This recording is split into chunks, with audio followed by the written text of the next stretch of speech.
신용이 좋으시고 연봉이 높으시고 그런 분들께서는 대출을 받으시는데 크게 그렇게 영향이 없으실 거예요. 근데 다만 정책자금 대출 같은 경우에 다른 방식으로 이제 정책자금 대출을 내주겠다.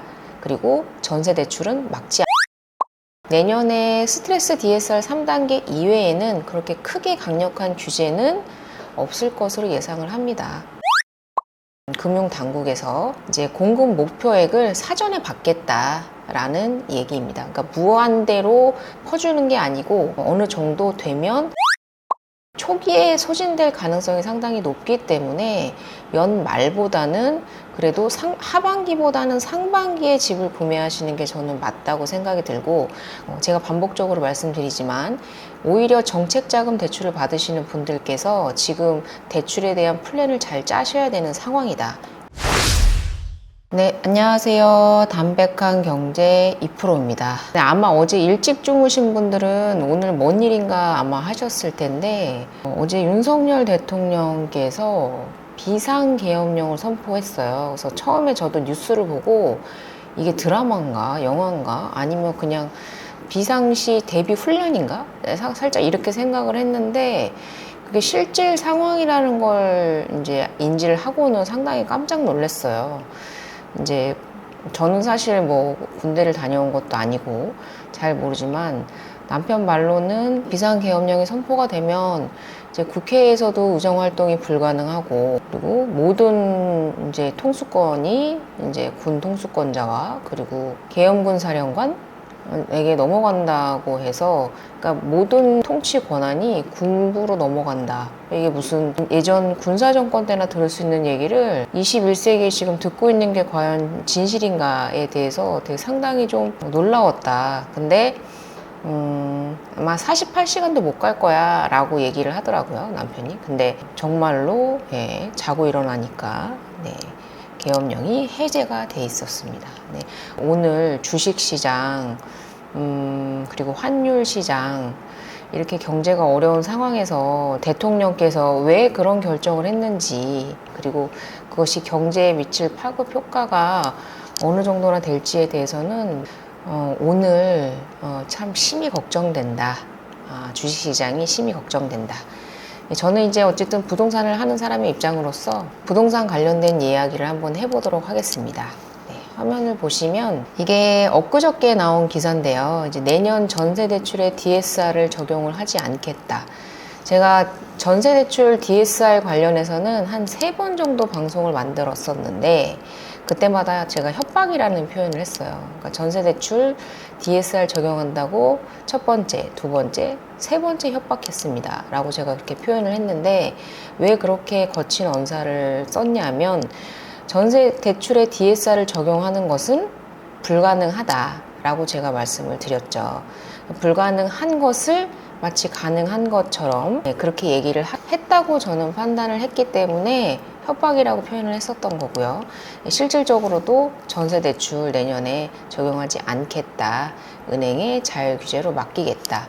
전세 대출에 DSR을 적용한다라는 건 임차인이 단순하게 대출을 못 받는 것에서 그치는 것이 아니라, 이미 전세로 들어가 계신 임차인분들께서 임대인에게 돈을 돌려받고 나오셔야 하는데, 그것을 임대인이 돈이 있으면 상관이 없으나 문제가 없겠으나, 임대인이 전세로 갭 투자를 하신 경우에는 그 돈을 돌려주지 못함으로 인해서 임차인에게 피해가 갈 수 있다. 이제 다음번 세입자가 들어오셔야 하는데 전세 대출에 DSR이 적용되면서 대출이 나오지 않거나 생각했던 것보다 금액이 적음으로 해서 전세가가 하락하거나 아예 전세가 나가지 않는 상황이 발생을 하면서 기존에 있던 세입자분들이 전세금을 떼이는 그런 상황이 발생할 수도 있다, 이렇게 말씀을 드렸습니다. 그래서 전세 DSR, 전세를 장기적으로는 서서히 없애려고 하는 것이 정부의 지금 방향인 것 같다. 저도 이렇게 생각을 하지만, 이것을 하루 이틀 상간에, 그리고 1, 2년 상간에 할 수 있는 일은 아니고, 장기적으로, 지금까지 전세 제도라는 것이 장기적으로 유지해 왔듯이 전세 제도를 없애려고 한다고 하면 그것을 서서히 전환해 가야 할 것이다 라고 이렇게 생각을 합니다. 그래서 이제 11월 달에 일반 상담사를 통한 대출은 완전히 중단이 됐었고, 그리고 창구를 가셔도 대출이 불가능한 경우도 있었을 만큼 11월 달 5대 시중은행에 대한 가계 대출의 전방위적 압박이 상당히 심했는데 1.2조 원 증가에 그쳤다고 합니다. 근데 이제 이게 상당히 되게 안타까운 게 뭐냐면 지금 8월 달, 그러니까 6월 달부터 8월 달까지의 아파트 거래량이 상당히 폭발적으로 늘어났잖아요. 서울, 경기도, 인천 지방이요. 근데 그분들께서 바로 잔금을 하시느냐? 그것이 아니라 2달, 3달 뒤에 대출을 받게 되어 있는데, 지금이 12월 달이기 때문에 만약에 8월 달, 9월 달에 계약을 하신 분들이라면 11월 달에 대출을 받으시는 분들이 분명히 있었을 거란 말입니다. 근데 5대 은행에서 대출을 내주지 않았으니 그럼 어디로 갔을까요, 그분들이? 네, 이금융권 풍선 효과에 대해서 한번 들어보셨을 텐데, 이금융권 가계대출이 은행권을 추월했다. 그래서 가계대출 잔액이 5개월 만에 4조 원대로 떨어졌으나, 네, 이것이 이금융권으로 다 몰려왔다 라고 보시면 될 것 같아요. 그러니까 기준금리는 떨어졌는데, 그리고 이미 거래량은 금리 인하에 대한 기대 심리와 그리고 대기 수요가 폭발하면서 공급 부족에 대한 공포 심리로 대기 수요가 폭발을 하면서 이미 수요는 증가가 됐는데 대출을 막아버리는 바람에 일반 시중은행에서 대출을 받지 못하고 이금융권으로 이렇게 풍선 효과가 나타나는 부작용을 일으켰다. 그래서 내년에 전세 DSR 적용하는 것도 보류를 한 것으로 보입니다. 네. 제가 지난번에 한번 말씀드렸죠. 내년에 정책대출 55조 푼다고 얘기했다고. 그러면서 디딤돌 대출은 규제하겠다고 말했다고. 그래서 지금 내년이면 스트레스 DSR 3단계가 시행이 되는데, 이게 제가 조금 앞으로 당겨질 가능성이 있다라고 말씀을 드린 이유는 일반 대출에 대한 규제도 아예 풀리진 않을 거예요. 그렇지만 이렇게 가상금리를 올려서 무의미한 정책 규제를 하지는 않을 것이고, 다만 정책적으로 스트레스 DSR 3단계와 같은 정책적인 대출 규제는 할 것이다. 근데 이건 이미 국민들도 알고 계시고, 그리고 오래전부터 고지가 되어왔던 내용이기 때문에 그렇게 큰 충격과 파장을 줄 것이라고 생각은 들지는 않습니다. 요번에 디딤돌 대출 규제하는 것처럼 갑작스럽게 일주일 만에 규제한다고 발표를 했다가 안 한다고 했다가 이런 것이 충격을 줄 수 있는 부분인 것이지, 이 스트레스 DSR 3단계는 이미 실시를 하겠다고 발표를 해놓은 상태이기 때문에 그렇게 대단한 큰 충격을 주지는 못한다. 다만 어찌됐건 일반 대출에 대한 대출 규제도 해야 하기 때문에 스트레스 DSR 3단계가 시행이 될 것은 물론이고 조금 앞당겨질 가능성도 있다. 저는 그렇게 생각이 들고, 근데 그럼에도 불구하고 DSR, 그러니까 신용이 좋으시고 연봉이 높으시고, 네, 그런 분들께서는 대출을 받으시는데 크게 그렇게 영향이 없으실 거예요. 근데 다만 정책자금 대출 같은 경우에는 거의 가계대출의 65%가 정책대출에서 나오고 있는 만큼 이 정책대출에 대한 규제는 하겠다라는 개념으로 보여져요. 허그에서 내주는 디딤돌 대출 자체가 워낙에나 폭발적으로 수요가 증가를 하면서 이제 자금이 쪼들리면서 주택금융공사에서 디딤돌 대출 사업을 재개할 수도 있다라는 이런 발표가 나왔어요. 주택금융공사는 소위 저희가 약어로 HF라고도 표현을 하는데, 허브와 HF가 양대 산맥이죠. 네, 주택도시기금을 활용해서 보증을 쓰고 대출을 내주는 양대 산맥인데, 주택금융공사에서도 디딤돌 대출 사업을 재개하겠다. 이제 조금 다르죠. 허그하고 주택금융공사의 조건은 조금 다를 수 있는데, 어찌됐건 주금공에서도 디딤돌 대출 사업을 재개할 수도 있다. 허그보다는 조금 금리가 HF가 조금 더 높은 경향이 있고요. 보증보험이 조금 더 약한 그런 경향이 좀 있는데, 허그보다 조금 더 이제 혜택이 덜한 디딤돌 대출에 대한 그런 상품이 출시가 되지 않을까라고 조심스럽게 생각을 해볼 수 있을 것 같습니다. 그래서 허그의 디딤돌 대출은 축소가 됐지만 주택금융공사에서 디딤돌 대출 사업을 재개를 검토하고 있다고 하니 그러니까 내년에 정책 대출 55조 푼다는 것이 정책 자금 대출에 대한 규제 아예 없어지지는 않겠지만 그래도 다른 방식으로 이제 정책 자금 대출을 내주겠다. 그리고 전세 대출은 막지 않겠다라고 이렇게 얘기를 하고 있는 거라고 생각이 들어요. 제가 앞서 방송에서도 여러 번 말씀드렸지만 절대 대출 규제는 오래 할 수 있는 게 아니다라고 말씀을 드렸는데 이렇게 보시는 바와 같이 전세 대출 DSR 적용하지 않기로 했고 그리고 디딤돌 대출 같은 경우에도 주택금융공사에서 디딤돌 대출 사업 재개를 검토하고 있고 그리고 정책대출의 55조를 확보를 하겠다고 한 만큼 내년에 스트레스 DSR 3단계 이외에는 그렇게 크게 강력한 규제는 없을 것으로 예상을 합니다. 그리고 지금 GDP에 문제 없다. GDP 내로 관리하겠다. 지금 가계부채 안정적이다. 라고 계속해서 금융위 쪽에서 얘기를 하고 있기 때문에 대출 규제를 풀기 위한 어느 정도의 베이스 깔기라고 저는 생각이 듭니다. 그리고 은행 상담사분들 그리고 창구에 가보시면 지금 창구에 가면 은행 대출이 나오고 있지만 은행 상담사 통한 대출은 좀 어려운 상황이거든요. 근데 이제 상담사분들하고 상담을 해보면 지금 대출 접수는 불가하지만 1월 달부터는 풀릴 겁니다 라고 얘기를 하시는 걸 많이 들어보셨을 거예요.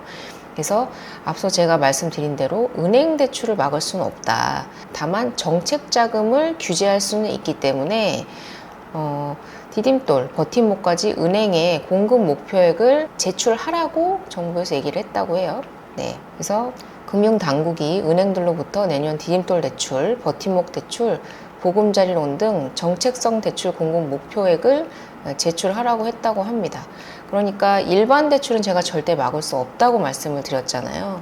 그러니까 일반 대출은 DSR 적용을 받는 한도 내에서는 대출이 나올 것이고 그리고 기준금리도 한 번 더 내려갔기 때문에 금리도 떨어질 것이다. 다만 정책자금 대출 같은 경우에는 한도 없이 풀려버리면 이게 가계대출을 총량을 규제하는 데 있어서 상당히 걸림돌이 되기 때문에 그 부분에 대해서 금융당국에서 이제 공급 목표액을 사전에 받겠다. 라는 얘기입니다. 그러니까 무한대로 퍼주는 게 아니고 어느 정도 되면 묻겠다라는 것입니다. 그러니까 연초에 보통 대출이 연말에 막히고 연초에는 조금 풀리는 경향이 보통 있는데 지금 이렇게 공급 목표액을 은행으로부터 받는다라는 것은 초기에 소진될 가능성이 상당히 높기 때문에 연말보다는 그래도 하반기보다는 상반기에 집을 구매하시는 게 저는 맞다고 생각이 들고 그리고 앞으로도 집값의 공급이 계속해서 부족할 것이기 때문에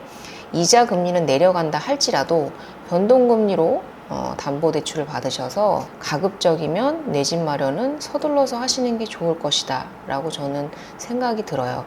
지금도 사실 그렇게 빠른 편은 아니라고 생각해요. 가격이 서울 같은 경우에 많이 올랐지만 경기도 같은 경우에는 아직까지 보합세를 유지하고 있는 상황이기 때문에 눈높이를 어느 정도 조절을 하셔서 내 집 마련을 하시는 것이 좋겠다라고 생각이 듭니다. 디딤돌 아니라 걸림돌, 정책 대출 규제의 피해는 서민목. 그러니까 일반 대출은 절대 막을 수 없고 전체적인 대출의 규제 총량은 규제하겠다고 했기 때문에 지금 이제 정책 자금을 어느 정도 통제할 걸로 예상이 돼요. 내년에는. 그래서 상반기에 대출을 받으시려거든 하반기보다는 상반기에 받으셔라 이렇게 말씀드리겠습니다. 일반 대출이 막히니까 지금 디딤돌 대출이 많이 늘어났다라는 거거든요. 근데 이게 한도 없이 나오다 보니까 전체적인 가계부채가 상당히 폭발적으로 상승을 했다 이렇게 정부에서는 보는 것 같고 그런 의미에서 정책 대출의 금액을 한정시키겠다라는 얘기로 지금 기사에서는 얘기를 하고 있기 때문에 제가 반복적으로 말씀드리지만 오히려 정책자금 대출을 받으시는 분들께서 지금 대출에 대한 플랜을 잘 짜셔야 되는 상황이다 이렇게 말씀을 드려야 되기 때문에 일반 DSR, 스트레스 DSR을 적용받는 차주분들께서는 적정한 은행을 찾으셔서 대출을 적정하게 받으시면 되시겠고, 대신 정책자금 대출을 받으시는 분들께서는 플랜을 잘 짜셔야 할 것이다. 그것도 상반기에 그 플랜을 짜시는 것이 좋을 것 같다. 이렇게 말씀드리겠습니다. 오늘의 그 비상계엄령 선포가 이 부동산 정책에도 어떤 영향을 미칠지는 사실 아직은 미지수입니다만, 어쨌든 우선적으로는 주식시장과 코인시장에, 자본시장에 영향을 미칠 것으로 예상이 되고, 이게 은행 쪽으로 지금 대출금리가 계속해서 이제 내려가고 있거든요. 내려가고 있는데, 오늘의 그 갑작스러운 윤 대통령의 깜짝 발표로 인해서 어떤 파급 효과가 날지에 대해서는 다시 한번 말씀을 드려야 될 것 같습니다. 그리고 12월 달에 이제 미국 금리 인하, 이제 12월 18일 날 이제 얼마 안 남았죠. 금리 인하 이제 금통위 회의가 있는데, 금리 인하 0.25%포인트를 내린다라는 확률이 70.3%로 상승을 했어요. 그래서 지금 연준에서도 12월 달에 금리 인하 하는 것으로 거의 확정적으로 얘기를 하고 있습니다. 그래서 계속해서 지금 상승 중이기 때문에 아마 12월 달에 미국도 다시 한번 금리를 내릴 것으로 예상이 됩니다. 오늘 여기까지 방송 마치고요. 과연 이제 앞으로의 행보는 어떻게 될 것인지에 대해서 참 궁금하고요. 오늘은 여기까지 마치고 좋은 하루 되시길 바라겠습니다. 도움이 되셨다면 구독과 좋아요를 부탁드리겠습니다. 그리고 어제 제가 땅땅무슨땅님과 그리고 부동산 프로 남수란 대표님과 함께 영상을 하나 찍었는데요. 땅땅 무슨 땅, 그리고 부동산 프로, 검단 부동산 프로 남수란 대표님 유튜브로 가시면 영상을 보실 수 있습니다. 많이 시청 부탁드리겠습니다. 감사합니다.